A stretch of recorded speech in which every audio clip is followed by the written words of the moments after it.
dánwò tí ń bá mi láre ìdààmú ayé yìí. Ìró kan ló múnú mi dùn, bàbá ń gbèrò fún mi. Bàbá ń gbèrò fún mi. Bàbá ń gbèrò fún mi. Èṣe tí mo tún máa bẹ̀rù, gbà tó ń gbèrò fún mi.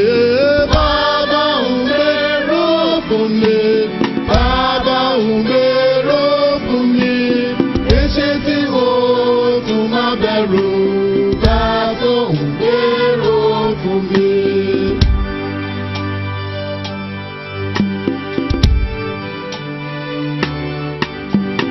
Kàtìgbì àníyàn bá dé láti tẹ̀rí ọkàn mi bá.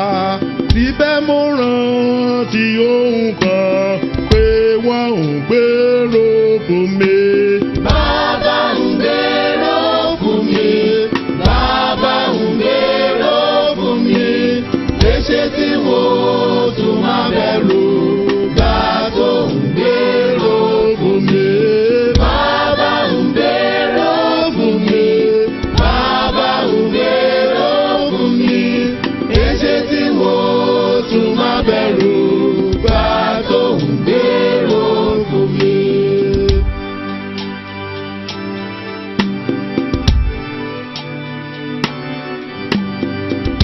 Ohunkóhun tó wù kó dé, ayọ̀ tàbí ìbànújẹ́, ohun kan ṣáà dá mi lójú, pé wọ́n ń gbèrò fún mi. Bàbá ń gbèrò fún mi. Bàbá ń gbèrò fún mi. Èṣe tí mo tún máa bẹ̀rù, gbà tó ń gbèrò fún mi. Bàbá ń gbèrò fún mi.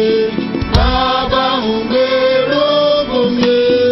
Èṣe tí mo tún máa bẹ̀rù, gbà tó ń gbèrò fún mi.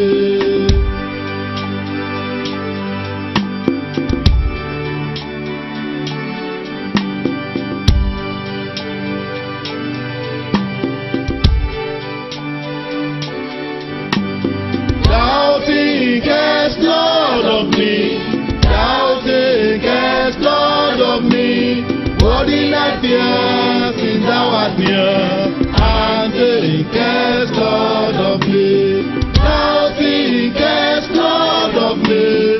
Thou thinkest, Lord, of me. Body like fear, since thou art near. And thinkest, Lord, of me. Amid the trial which I made, amid the thorns for peace my feet, want to remain supremely seat.